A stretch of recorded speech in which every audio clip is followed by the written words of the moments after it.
Hello guys, welcome back to my YouTube channel. In today's video, I'm going to show you how to enter Roblox Star Code.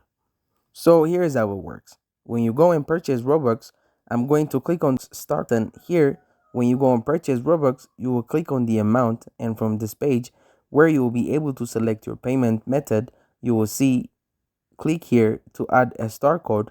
So once you click on this button, it's going to make a new screen pop up or a new field support a star.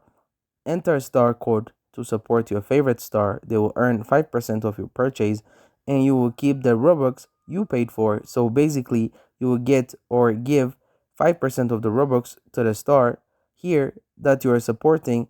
It won't take it out of your total, so don't worry about that.